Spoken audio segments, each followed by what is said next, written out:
What's up, TW and Luna? Okay, so this is just an initiation of an idea. Um, I've had this idea for some time now to do what I call a perennial pizza farm, which is all pizza farming ingredients, everything you would need essentially to build a pizza, an amazing gourmet pizza on a farm. And this has been a dream of mine for some time. It's really something that I feel is I just it's a niche. It's just it's a gimmick, but it's something that I'm really into. It's something I've always been into. I love pizza. I can't help it. But most of the time, if example, when you have a pizza in the United States of America, really anywhere outside of New Jersey or New York, it's trash. This is garbage. The ingredients aren't what they're supposed to be, and they just don't it just doesn't taste the same as if you're in Italy. Now, I don't know if anybody's ever been to Italy. I spent a lot of time over in Italy when I was training Nicola Formichetti and doing a lot of photography work for the fashion industry back in, I don't even remember what year, but it was about 8 years ago or so. And one of the things that I really remember was the pizza was I mean, it's Italy, right? And Europe in general, just the food is just amazing in Europe. But in Italy, there really is something special with those tomato ingredients, etc. So, anyways, I had this idea, and the mission is is bigger than just a pizza farmer to make money. There's a mission behind this idea of what I'm really trying to accomplish. And the mission is ultimately we want to take this. So I come from a background in the cannabis industry. I was growing in the cannabis industry for about 5 years. And there's a lot of innovative techniques that the cannabis industry has created that conventional farming hasn't even thought of. And a lot of those innovations are in the way of indoor farming and also sustainability. What's remarkable, and it's really actually it's a bit disenfranchising. What's remarkable about the mainstream's interpretation of what the cannabis industry. Look at that hair, bro. Can't beat that fucking hair. I better throw some water in my hair.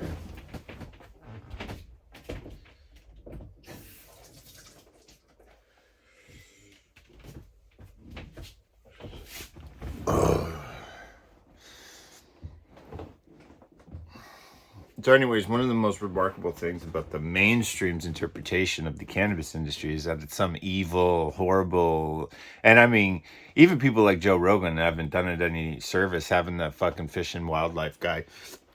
Okay, yeah, there's just, that's a side note, but, there are definitely a lot of farmers, cannabis farmers out there that have done some really destructive things.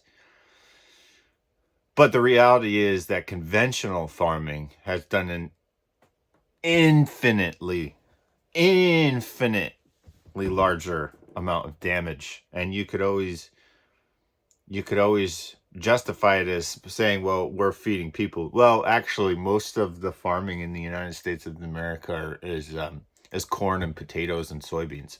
So corn, potato, and soybeans, yeah, sure, they feed a lot of people, but they also keep a lot of people sick.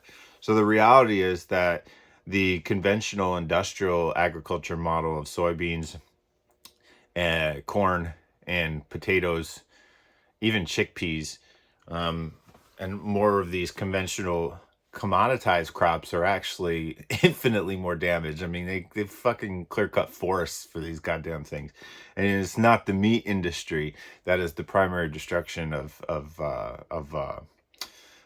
well, contemporarily, yeah, sure. In places like Brazil and China, sure, yeah, cattle farming is the what's destroying, but ultimately, and for all my vegan friends out there, if you guys wanted kale and you wanted everybody in the world to convert to kale and other, plant-based foods, you would destroy a lot more than cattle farming. Just food for thought. I don't know if folks have actually thought about that. Look, listen, I am a minimal meat guy. I eat as minimal amount of meat as possible. Most of my protein comes from cultured dairy products, you know, Greek yogurt, etc. Anyways, I digress. So back to the farming idea. So the idea for the business,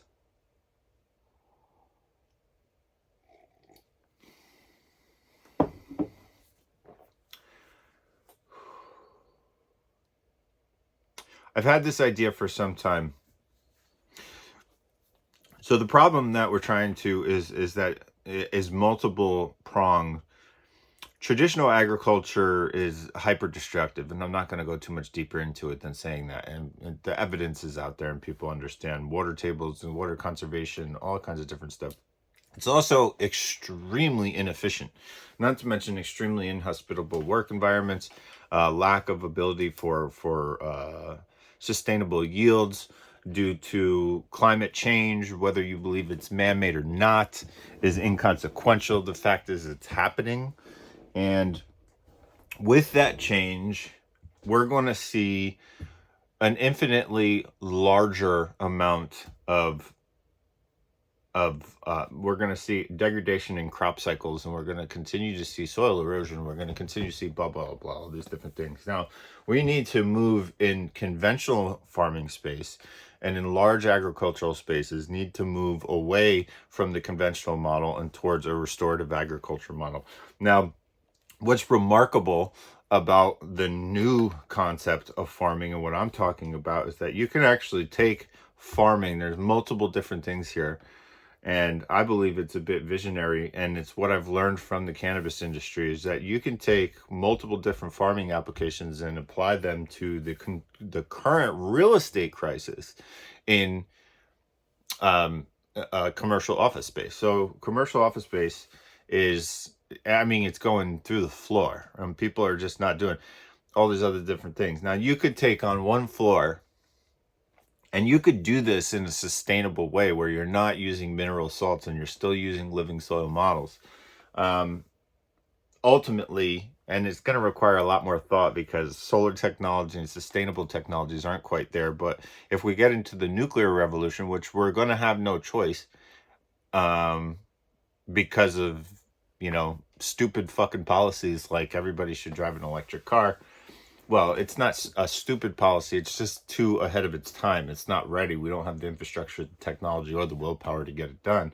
But with that said, and now with the work from home model, all of these office spaces have nothing going on in them. Well, conventional agriculture, the unfortunate truth is that most of these conventional agriculture farmers are not ever really going to be, they're never going to change their practices. And the reality is you can grow kale infinitely more sustainably inside of a building than you can outdoors. You can vertically stack and use the power of the sun when it comes to greenhouse type technologies. You can create perfect environments. You can make sure that there's no residual pesticide. And if you think organics aren't destroying the environment with pesticide residues and crop spraying, then you're naive. Just because it says organic doesn't mean they're not spraying pesticides on those crops and destroying the natural biosphere and the natural infrastructure. Listen, if a crop doesn't naturally grow in the environment that you're planting it in, it's going to require pesticides. It's going to require a lot of other things. And then as you require those things, you're going to further and further degrade the integrity and the soil biology and all of these other different things. This is not my information. This is not my word. Don't take my word for it. You could look at Elaine Ingham. You could look at Jeff Knowles. You could look at even Steve Cantwell, who is an indoor cannabis organic living soil indoor grower. There's so many infinite Crescent Soil Sciences. You know, there's so many people that are infinitely more intelligent about soil biology. Now, that's not to say that you can't still you can't still make money and you can't still farm in a conventional agriculture sense, but you got to eventually convert the soil back to a biological system. The current system doesn't work, but you can take that system and you can apply that system to an indoor model, and it's very, very simple to do. The biggest expense naturally is alternative lighting technology and conversion of space. But once the space is converted, it has an infinite shelf life. It's the same as any type of space when it comes to. Now, the profitability is what probably needs to be worked on a little bit. I know there's companies, vertically integrated companies, that are already working on this kind of thing. This is not a novel idea, but it is an idea. Shit, I think even Elon Musk's brother was working on a vertical farming system at some point in time. But I think it's a really, really, really, really important thing, because as time goes on, it's going to be the quality and the yields and the amount of people you can actually feed, if you're feeding them with vegetables, is infinite when you're vertically stacking and you're putting it on an indoor model. It's not the absolute, but it's eventually we're going to have to do it that way. And as technology, sustainability technology and renewable energy technology gets better and better, it's almost an infinite return, and it's essentially an inevitable evolution and progression of farming technology. The same goes for eggs. Same goes for all of these different chickens. You can graze indoors, believe it or not. If you can actually create a forest indoors. It's not complicated. It's been done before. And I believe firmly and absolutely that that's going to be the future model. In fact, one of the things, the other part of the vision that I have, is to have geodesic domes and these geocities. Essentially, that you have these geocities that are completely self-sustained within the city, with no external predators or no external environmental pressure for the systems, which would be really remarkable. We've already seen it in the biosphere out in we've seen non-commercial scale in the biosphere and the Eden Project in England. And I'm sure the Saudis probably got something going on, because those guys are, credit where credit is due. They're, I don't particularly love their culture, but at the end of the day, they live in the fucking desert and they're thriving and they're doing unbelievable things in terms of water sciences, water restoration sciences, and agricultural technology in a desert environment. So we got a lot to learn from them.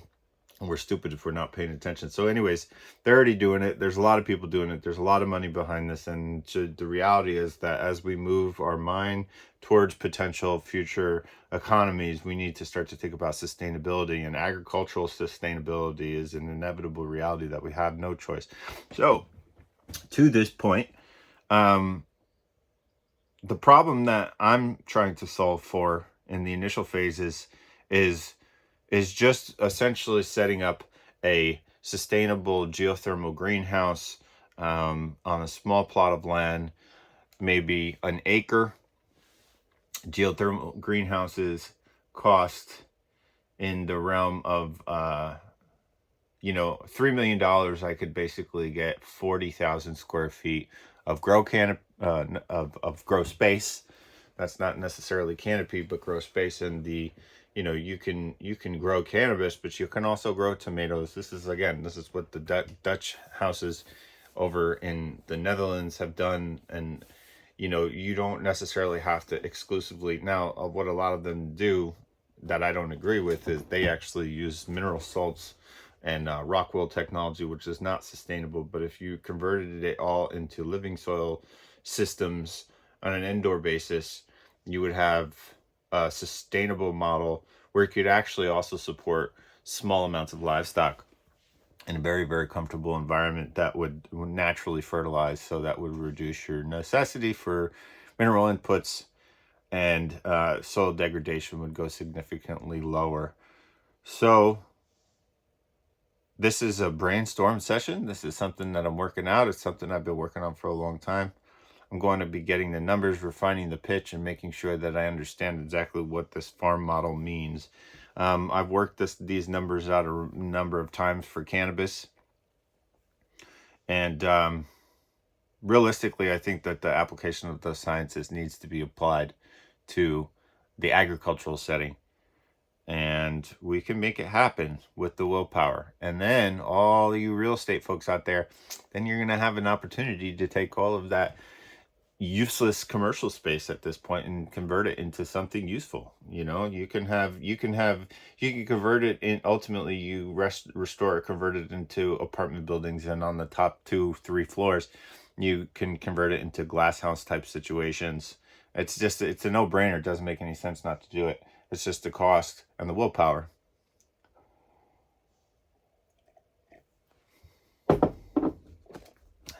That's it.